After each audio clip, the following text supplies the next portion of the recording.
This is CGTN, China Global Television Network.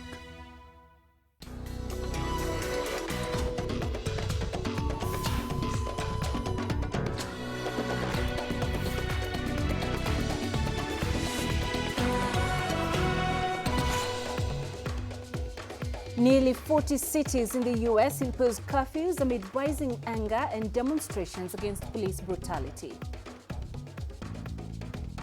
Egypt sets aside quarantine facilities for medical staff and pledges other benefits. And we look at how children are coping with COVID-19 restrictions as the International Children's Day is marked. Hello and a warm welcome to Africa Live. I am Peninah Karibe. Also coming up this hour, the DRC suspends board and management of its state-controlled diamond mining company Miba. And in sports, decision to cancel current Egyptian football season causes rift amongst stakeholders. We begin with the anger boiling across the United States. Nearly 40 cities have imposed curfews, including the nation's capital, as demonstrations sweep across the country. Protesters are calling for an end to police brutality and racial discrimination after an unarmed black man, George Floyd, died in police custody last week. Dan Williams has the latest from Minneapolis. You can see behind me the streets here in downtown Minneapolis are pretty quiet. There have been some disturbances, some reports of some minor clashes between police and protesters, and all the time we're just seeing lots of police cars, the National Guard of course on the streets here again as well. I've also seen just around 2 miles from here is where George Floyd lost his life, and there's almost like a sense of like a gathering almost there. There are no police. They're letting the protests continue peacefully, and those protesters, they're not even smoking, they're not drinking, they are being very peaceful indeed, as you see some people driving past here despite the fact that it's a curfew. And that's really been very much the sense of what we've been seeing here throughout the day. It's been a very peaceful protest day. There was a huge peaceful protest at the state capitol building. That also went past off very peacefully indeed. The one key incident was when we saw this tanker truck driving almost completely out of control, nearly crashing into protesters who were walking along the interstate highway there. It very nearly would have been a horrific moment. It's still terrifying to watch now. Somehow it seems as though there were no major casualties from that, but really was very much a close run thing. The driver has now been arrested and investigations into that incident are ongoing. We've seen reporters being shot at with tear gas. We've seen people sitting on their own porches in their own house also being shot at with some kind of projectile as well. It is a difficult job for police, but not to excuse, of course, the actions of what we have seen over the last couple of days, and of course what we saw on Monday. There's many people still very angry and upset, and it remains tense here as well as across America. Indeed, many states across the U.S. are seeing protesters take to the streets. CGTN's Asta Tal takes a closer look at the protests and the response of some government officials. George Floyd! George Floyd! For cities across the U.S., a similar scene played out. Protesters continue to take to the streets to seek justice for George Floyd, who died while in the custody of Minneapolis police officers. In recent years, the activist movement, Black Lives Matter, has been pushing for reforms to end violence and systematic racism towards Black people. But across America, protests have taken a violent turn. Protesters have been accused of damaging government property, starting fires, and looting. The Trump administration has blamed Antifa, a far-left and anti-fascist protest movement, for infiltrating the protest and causing destruction. We stand with the protesters. It's the violent Antifa radical militants that are coming out under cover of night, traveling across state lines, using military-style tactics to burn down our cities. The FBI and other officials have, however, stated that a wide spectrum of groups is to blame for the violence, adding that white supremacists had also infiltrated the protest. Some elected officials have framed the protest, which started in the state of Minnesota, as an expression of frustration and anger felt after many saw the graphic video of George Floyd's death. Our country is in pain. People can't get that image of George Floyd having the life choked out of him by a police officer who was supposed to protect and serve our community.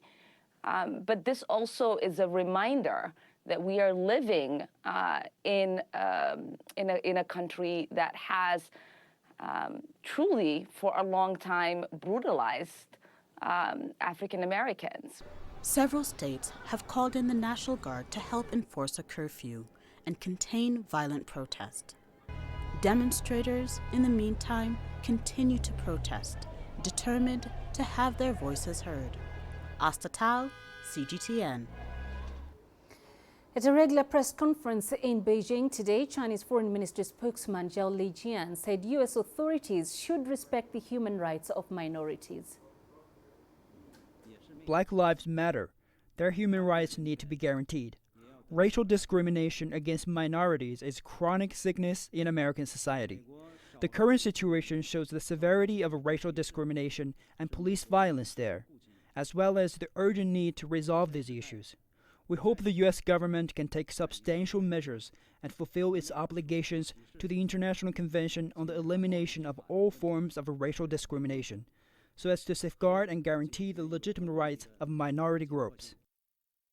A huge part of the protesters' message targets police brutality, so Wang Yushen takes a look at how police are reacting amidst the chaos. A woman pushed to the ground.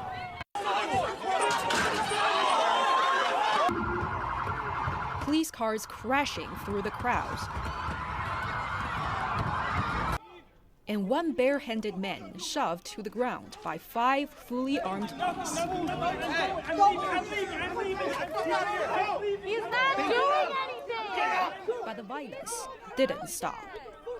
All of these come as demonstrations over the death of George Floyd go wild across the U.S. Protesters flooded the streets, broke windows, set fires, and paralyzed the major cities. 5,000 National Guard soldiers have been activated in 15 states and the D.C. area.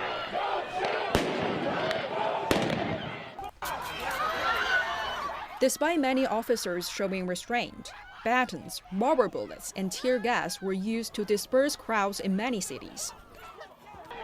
In some cases, even bystanders were targeted. Saturday night in Atlanta, a group of police approached a passenger car. They used teasers to get 2 people out after breaking the car windows and flattening the tires. Reporters were not spared either. A black CNN correspondent was arrested on Friday during live coverage of Minneapolis unrest. Under arrest, sir. Why am I under arrest, sir?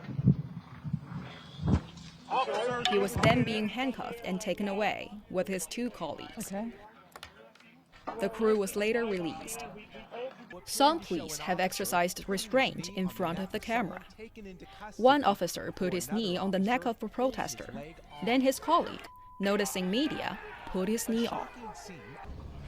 George Floyd was just one of many victims of police violence against minority groups. According to data compiled by Mapping Police Violence, police in the U.S. killed around 8,000 people between year 2013 to 2019. That's an average of over 1,000 per year. Many of the victims were African Americans and Hispanics. Video made public is helping push accountability. 2 of the Atlanta officers that teased the men and used excessive force on the women were fired. New York Mayor Bill de Blasio said he will start an investigation into the incident of NYPD cars racing into the crowd. But it will take more than these measures to counter years of abuse. Wang Yushen, CGTN.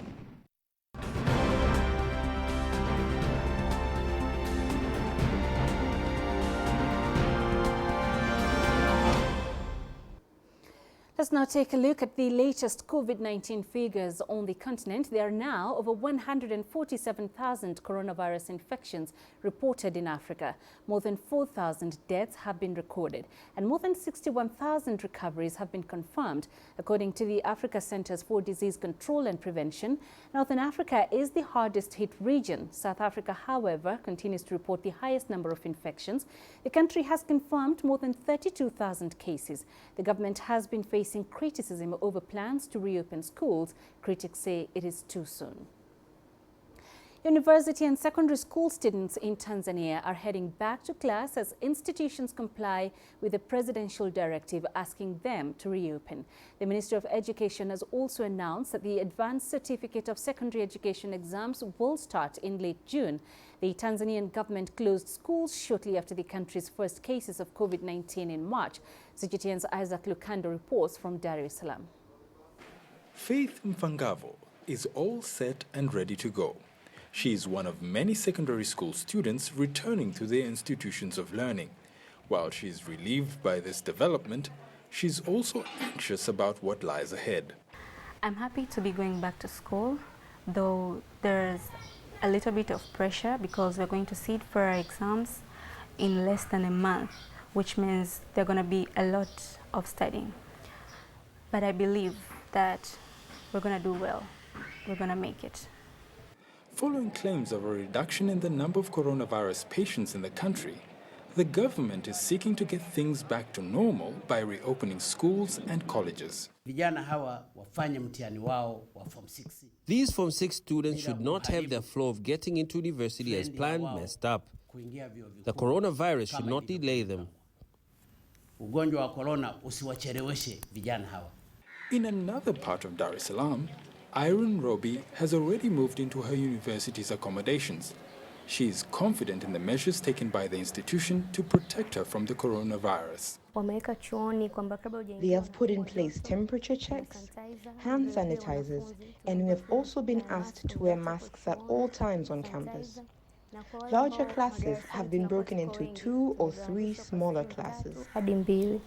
The government acknowledges that the coronavirus is still in the country. It is yet to give a definite date for the resumption of all schooling activities.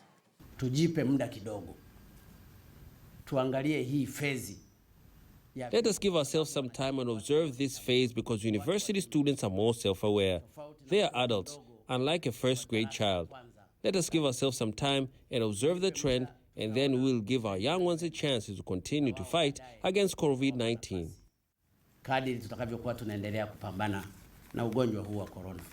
For many students, the reopening of universities and secondary schools will be a step towards getting their lives back on track, beginning a journey towards achieving their educational goals amidst the COVID-19 pandemic.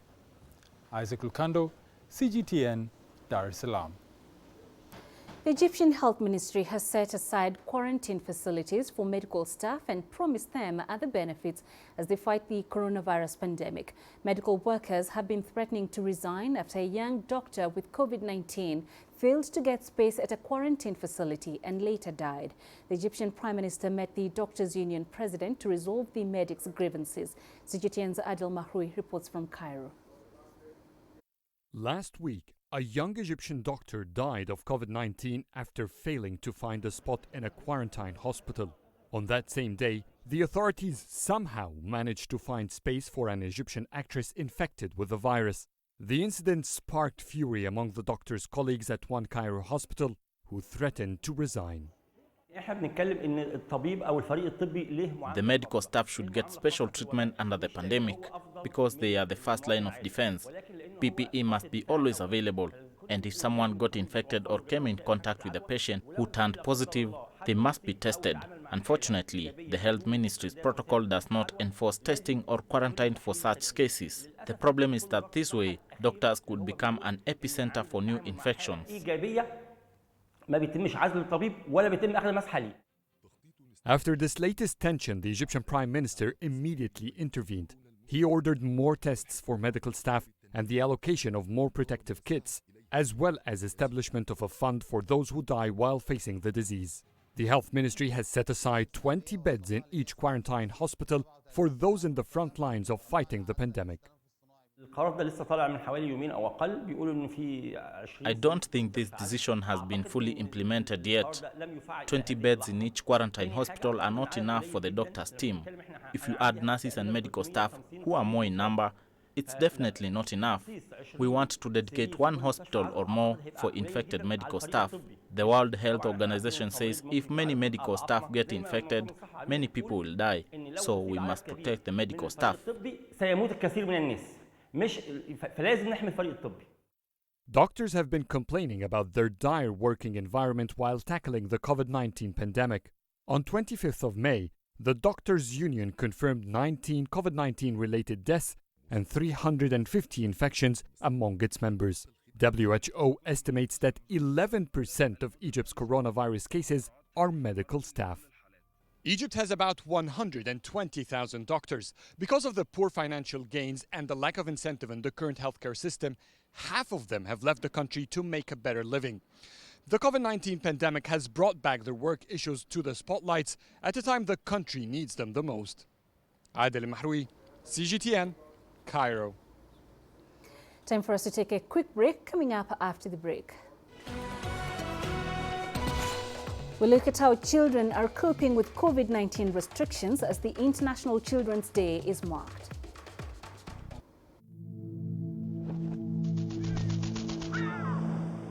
How will your world change today? What happens here? What happens there? Or what you make happen for yourself? If it matters to you, it matters to us too. Your stories are the stories that need to be told. Africa Live. Find your voice. Nigeria is my home. 160 million vibrant, ambitious individuals constantly seeking the perfect self-expression. It is these people who inspired me to be that person that is seen, to be a voice that is heard, and ultimately to be the anchor that I am. I have to tap in, tune in, and turn on the very best qualities within me to deliver the news.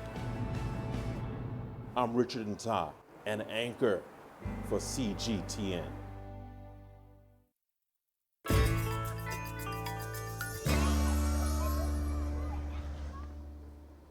The World Conference for the Well-Being of Children in Geneva, Switzerland, proclaimed June 1st to be International Children's Day in 1925.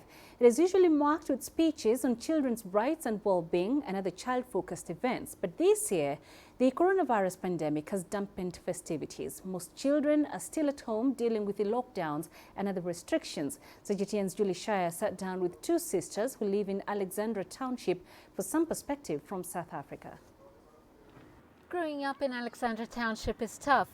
Ria Betswe Majola and her sister Unati have been trying to get through the 2-month lockdown with household chores and watching TV.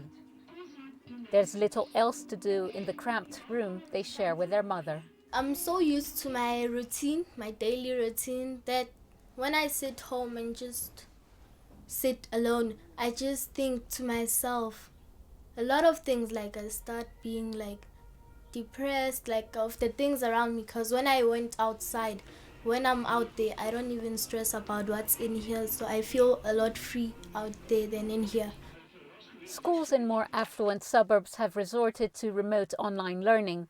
The teen sisters do not have the luxury of expensive devices or unfettered internet access to keep up with their schooling. You can't even go to school, and you know, me being in matric, I need to go to school every day in order to maintain the marks that I need to go to varsity.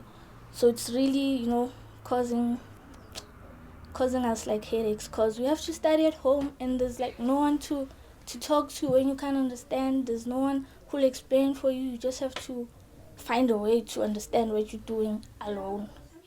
The girls are eager to return to school. They hope their education will be their ticket out of poverty. Just dream of getting out of here, taking my mom to Dubai, somewhere magical, to thank her for all she has done. You know, I want to be able to afford stuff. I want to be able to, in the future, if I have kids, I want them to have like everything, laptops to study on. Even if the corona comes back, their like circumstances will be different from mine. Because for me, it's very hard to work here because there's not enough space and I don't have the correct resources. So I want to work hard for them so that they can get a better opportunity than mine. More than 1.5 billion children worldwide have had their education disrupted by COVID-19 closures. In South Africa, learners are slowly returning to school under a cloud of uncertainty. Julie Shire, CGTN, Alexandra Township, South Africa. In Nigeria, this year's International Children's Day has also presented an unusual experience for both children and parents. CGTN's Kelechi Emekalam brings us the details. An unusual Children's Day celebration for the Bello kids. Staying home would never have been an option, but that has become their new normal since the coronavirus outbreak, a deviation from the celebration of one of their favorite holidays. I go to parks like Millennium Park. I play with my friends. I visit my friends. I visit my cousins. I come back home. My mom will order for pizza or will go out to eat pizza. Well, having educated them about the pandemic, they also would not want to go out by themselves. They've told me they would rather stay at home, play their games, and then probably if we can just order in some pizza, if that's possible, or if not, we just do our own special delicacy. Now class interactions have been replaced with virtual learning and playtime with friends taken over by social distancing. So how do children really feel about this disruption to the norm? I feel that it is boring. Even though my mom is going to take me out, it's still boring because my friends make everything fun, which is unfortunate because we don't get to see each other because of the coronavirus pandemic. Childcare expert Amaka Waka says if not properly managed, the situation could have adverse effects on children's well-being. It's going to affect their social skills because one of the things that we teach in schools is the social skills, not just the cognitive skills. We also teach children how to interact and socialize. So when you grow up, you know how to blend in the society and the community. But with this case of the lockdown, children have been separated from people. This is going to affect all of that because it's been cut off. As physical social interactions for children get more difficult, interacting virtually now becomes a viable option.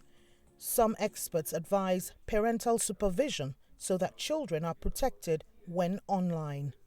Kelechi Emekalam, CGTN Abuja, Nigeria. With schools closed in Kenya, children are forced to learn from home, but many don't have access to textbooks, let alone computers or the internet to access digital learning. This is the situation for many children in Kibera, an informal settlement in Kenya. Let's now join 13-year-old Sylvia Athiambo and the Shine Kibera team to understand the challenges facing young learners during the coronavirus lockdown. With the coronavirus pandemic, schools are closed all over the world, and many children are learning from home. But how do you study if you don't have access to textbooks or a computer? This is the case for many children in Kibera, an informal settlement in Kenya.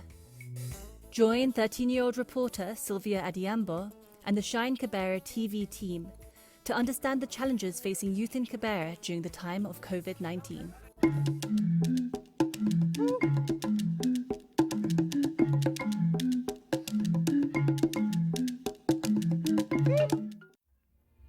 Martha's family is among the needy in Kibera. They live in a single room made of mud. Her parents are not working. Her dad, who used to work at a construction site, lost his job recently because of the pandemic. The family cannot afford electricity, leave alone a computer or a smartphone. Martha is just going through what they learned at school before they closed. Since COVID-19 was announced, I have not continued from where we left at school. I only have a maths textbook. That's what I am using. Her worry is not only on her education, but also learning on an empty stomach. I cannot participate well when my stomach is empty. We don't have smartphone. I can't access learning material from my teachers. I learn on my own. At grade 7, Martha, like many other students from the informal settlement, cannot access e-learning materials. She cannot also visit a friend to learn together because it's safer at home. Some things are difficult to understand, so I need a teacher or my friend to come and help me. Many kids from well-off families continue learning online. But for Martha, she has to keep her hope alive by learning on her own. From Kibra, I am Sylvia Adhiambo. Now, schools all over the continent have been shut down for weeks due to COVID-19. And while some countries are starting to reopen, others are still in lockdown. So how are children perceiving all of this? Well, to discuss this further, we are joined from Kampala in Uganda by Mark Sidney Mutungi. He is a primary 5 pupil at Kaboja Junior School. And from Lagos in Nigeria, we have Orielua Ayorinde, a grade 7 student at Junior Secondary School. It's good to have you all with us. Mark, let me start with you there in Kampala. Schools are closed because of coronavirus. What do you know about this disease? What is coronavirus and why is it so deadly? I believe that coronavirus is a deadly disease that is spread through respiratory illnesses, spread through droplets in the air.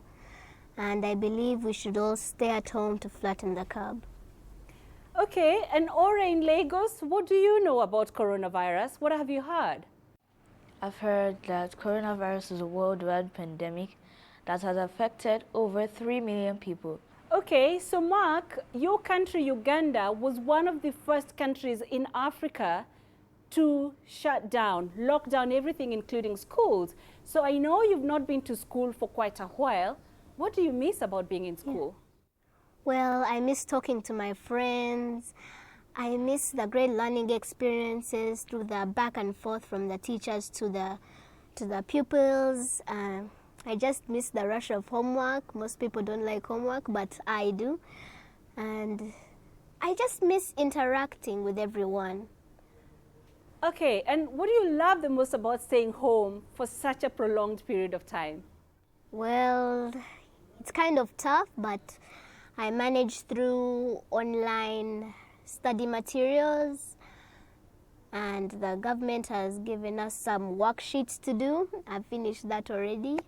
And I find other ways to keep a healthy, positive mindset that this coronavirus will blow over.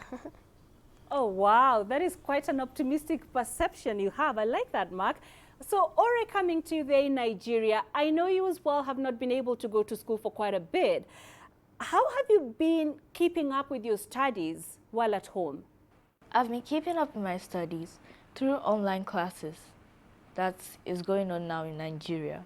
At some point, obviously, schools are going to reopen. What do you think you will do when you go back to school eventually? What do you think you will do, Mark, to keep yourself safe? If I have a mask, I'll put it on like every time. Normally at break time, I normally go out to play, but I think that will change depending on the state of the coronavirus pandemic in Uganda. Ore, talking about social distancing and, just trying to keep yourself safe, what do you think schools should do to keep all of you safe when finally they reopen? They shouldn't allow any student that is not wearing face masks and gloves. They shouldn't allow the student to enter the school. They should make it an instruction All right. And Mark, I know you love to play football. I know you love to make friends. You love to travel. You're a sports fan.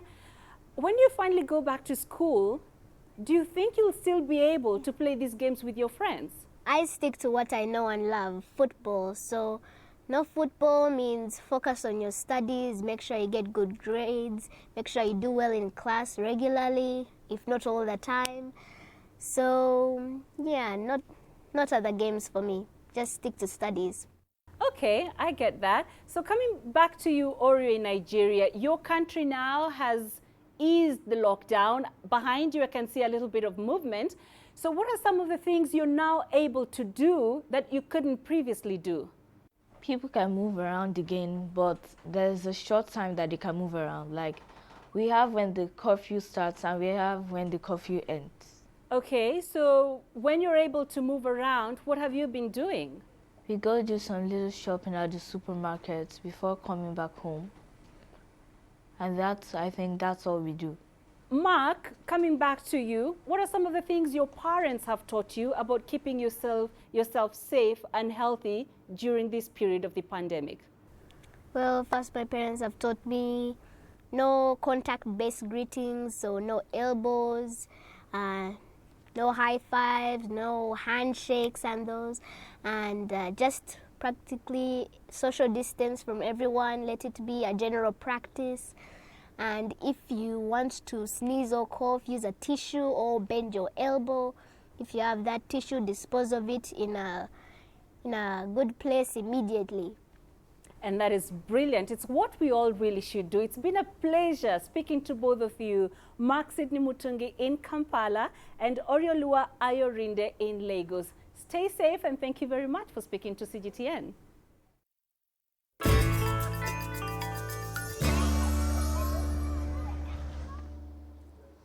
You're watching Africa Live, coming up in business news. The DRC suspends board and management of its state-controlled diamond mining company, MEBA. And South Africa announces a phased reopening of the tourism sector.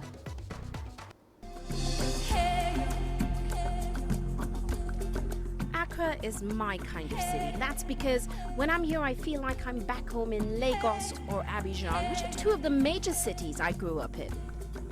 Business in Africa is After about a decade covering business news on the continent, I've learned it's all about the high risk, but also the high returns and the high energy. You simply have to adjust in order to keep pace. When I started out as a journalist, my dream was to open people's minds to the different perspectives. From the CEO in the boardroom to the trader out in the street, we all have different stories. From Accra to Addis Ababa, from Cairo to Cape Town, and I wouldn't have it any other way. Here at CGTN, we realize that Africa is on the move, and it's moving fast, but we're moving right along with it. I'm Ucheo Koronkwo, and I'm a business anchor and reporter at CGTN.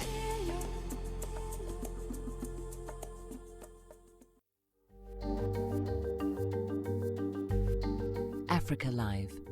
Find your voice.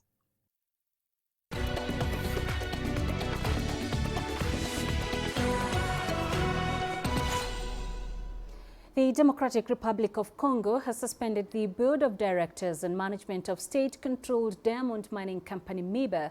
The suspension came after an audit revealed significant irregularities. The audit identified a host of problems in compliance, governance, production, and financial management. Founded in 1961, MEBA was formerly a jewel in Congo's minerals industry with gold, nickel, and copper in its portfolio. However, years of mismanagement, illegal mining, smuggling, and political instability have hobbled the company. 58 workers have tested positive for COVID-19 at an oil production facility run by Tullow Oil off Ghana's Atlantic coast.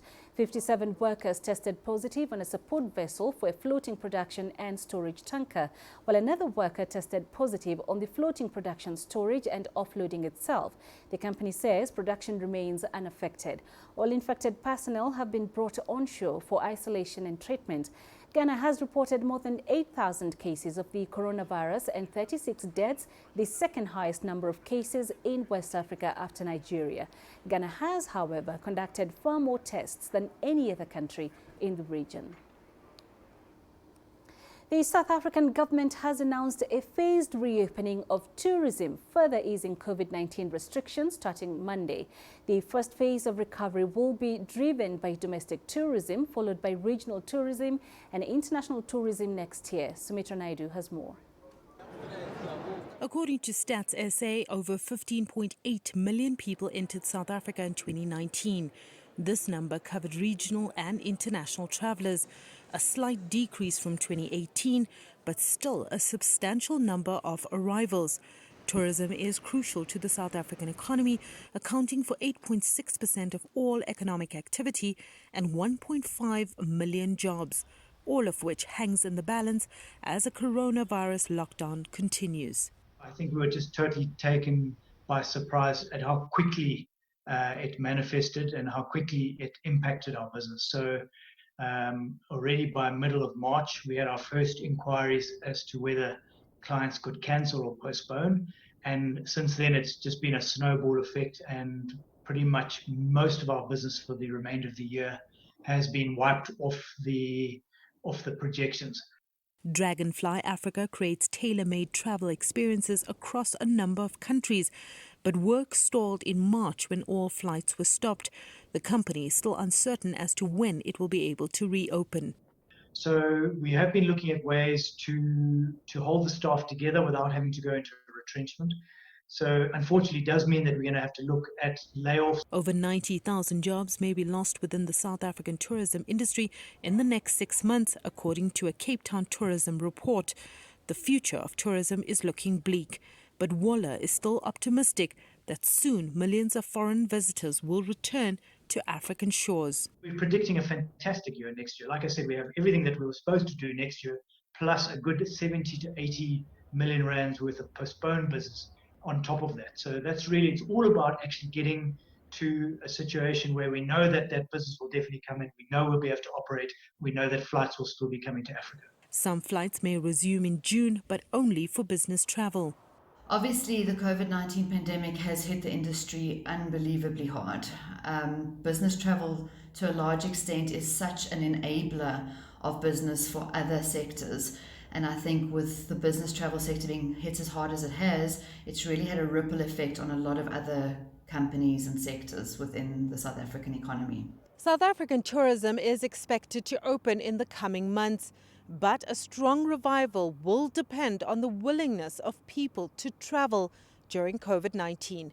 Sumitra Naidu, CGTN, Johannesburg, South Africa.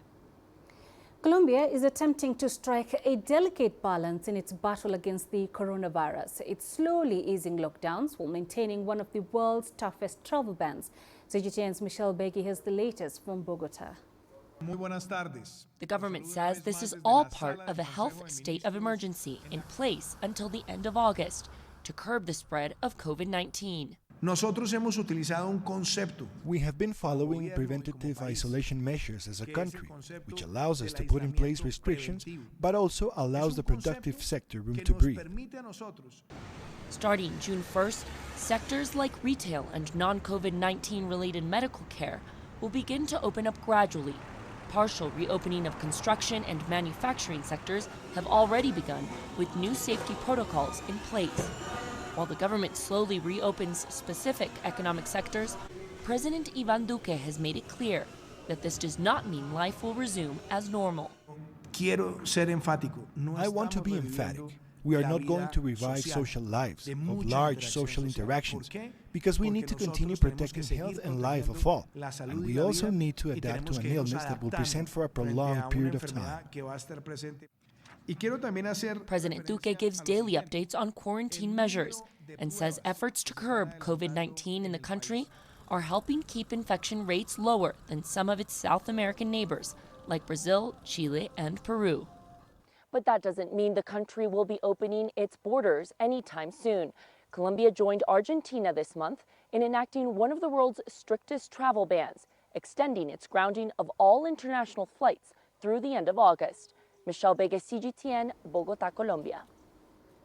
Some signs of life returning to normal in the United Kingdom as the public once again ventures outside to warm weather. But is it still too soon? CGTN's Andrew Wilson reports. Such unusual sunshine in May was always going to bring the British public to the parks and beaches, but word of lockdown measures being lifted gave it that extra push. Plenty are clearly trying to socially distance, but still these images will mean sleepless nights for the scientists who cautioned against going too early. But with the economy in trouble, the government knows that doing nothing is no longer viable. So we're making progress. Obviously, this is a sensitive moment, but we can't just stay in lockdown forever. We've got to transition, and the more we transition through careful steps, the more I think we'll build up confidence in the approach we're taking. Scotland has taken similar measures, but the First Minister says she'll be treading carefully. We've got to be very cautious. This virus hasn't gone away. There is still a significant risk that it could run out of control again. That's why in Scotland we are moving very slowly, very cautiously. We've just gone into phase 1 of our route map. The government has also announced the return of sporting fixtures from Monday. The first horse racing will be Newmarket next Saturday. And Football League's Premier League is scheduled to restart June 17th. All televised, no crowds, no fans, no spectators. Fans gathering is exactly the kind of thing that would be something which went far beyond the kind of social distancing that we need to continue to practice and the kind of small numbers that we need to stick to as of Monday. And so this is how these guidelines begin to decay at the edges, and then this will cause trouble for all of us. The biggest worry is the infection time lag. If the virus starts to spread again, it'll be 2 to 3 weeks before we notice. Andrew Wilson, CGTN, Oxford, UK. In southwest China's city of Chongqing, a major export-oriented toy manufacturer is seeking to expand in the domestic market. And it's not just because international orders have been delayed due to the COVID-19 pandemic. CGTN reporter Wei Lin Tang has more. With an annual production of 150 million toys, this manufacturer claims itself as the largest in Western China. Topwin Toy Chongqing counts global fast food chains, fast-moving consumer goods, and entertainment companies as its clients. Now, since this factory started churning out toys in the last 10 years, exports have accounted for almost all of its sales, finding their way to 180 countries. It was only in 2018 that the company decided to penetrate the local Chinese market. Domestic sales make up just about 5% of its total revenue, and it's looking to boost that figure. 2021年 Our goal is for the domestic market to account for 30% of our sales by 2021 and up to half our sales in 5 years. The company has seen its international orders reduced and/or delayed by about 20% due to the COVID-19 pandemic. But this domestic market push came along even before the coronavirus outbreak and China-US trade spat. In the last 2 to 3 years, we noticed growth in the international market has slowed. So we began to focus on developing products for the domestic market to make up for slower export orders. China is now the world's second largest toy market after the US, especially since the country opened up its two-children policy in 2016. Demand for toys has further increased. But Liu says these days toys aren't just for children. Many adults are also collecting them to enhance their quality of life. Data show the retail volume of China's toy market stood at $10.7 billion in 2019, a 7.8% increase from the year before. Chinese manufacturers account for about 75% of global toy supplies. With globalization and rising labor and raw material costs, we have to make strategic adjustments. We're building our research and development team, aiming to create our own brand and IP. By having our own brand, we can have autonomy. We can then sell these products to both foreign and local customers. Topwin is now teaming up with local Chinese e-commerce and gifts players. In fact, it is one of the main mascot franchise suppliers for the Beijing 2022 Winter Olympic Games. The company has seen its revenue double in the past 4 years. hitting 360 million yuan in its latest financial year. At this ecological industrial park, we currently only take 70,000 square meters of space, but we plan to increase that to 300,000 square meters in the next few years. We also plan to increase our staff from 2,000 now to 10,000. Big dreams as it seeks to tap into what it calls the only just booming Chinese toy and gift industry. And this notwithstanding the cultural differences in handling overseas and local orders. Wei Lin Tang, CGTN, Chongqing. Coming up after the break,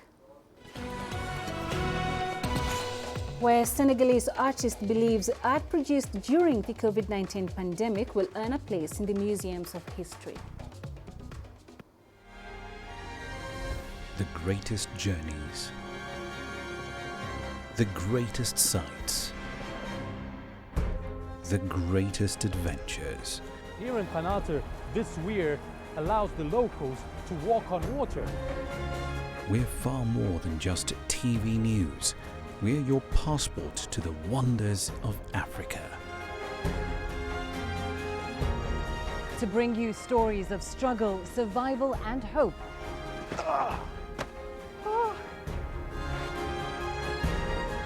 So let's explore.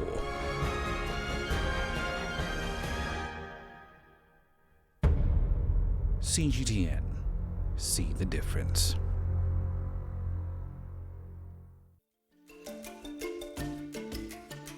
Africa Live. Find your voice.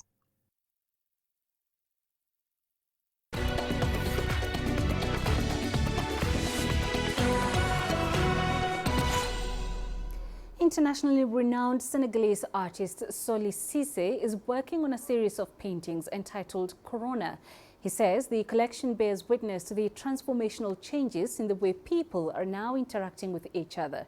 The creative believes art produced during the COVID-19 pandemic will earn their place in the museums of history. A few months ago, Senegalese artist Soli Cissé was working on a series of paintings for the Dakar Biennale. The Biennale is a major contemporary art exhibition that takes place once every 2 years in the capital. This year's month-long affair was due to kick off in late May, but like many other events, was cancelled due to the coronavirus pandemic. Et donc Corona Corona is a period, but a period that will mark us for life. So these paintings for me are paintings that stand as witnesses to an extremely difficult, a hard period that we won't be forgetting anytime soon. Cissé is working on a new series called Corona. It banks on the themes of the virus, social distancing, community transmission and quarantine. The artist says the pandemic has changed him radically and the way he paints his interpretation of the world.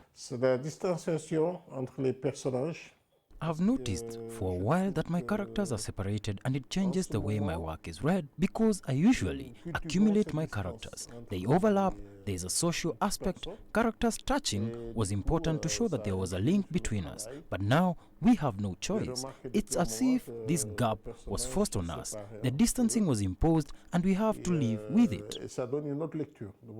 The creative reflects on the effects of the coronavirus, especially how individuals perceive themselves and each other. He says it remains an invisible adversary which the world has almost given into. It's these thoughts and emotions that Cissé projects onto his paintings. In fact, the paintings bear witness to this era, the Corona era, which we are living through. Obviously, it will have an impact, it will affect production and our subconscious. So now, here we are reproducing what we are living through. There is a series of 4 or 5 paintings in the same spirit. This one is not yet finished, it's just the background. It's going to be on community. Here is a character, I've drawn the eyes and everything, and he is contaminated, and he is going to transmit the thing to everyone, so it's the community transmission. There is no doubt to Cissé that the outcome of the global pandemic will be transformative, and he says he wants to mark a moment in history.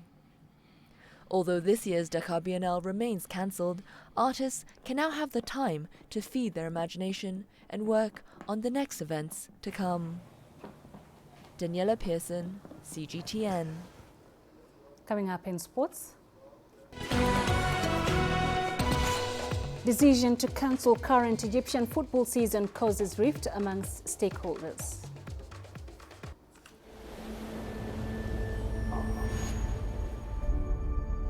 How would you create your legend? On the fields, on the tracks, in the arenas of Africa. Were you born to be a player? Could this moment be yours?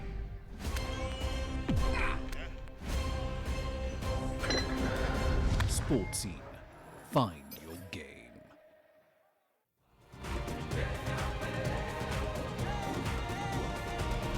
Africa Live. Find your voice.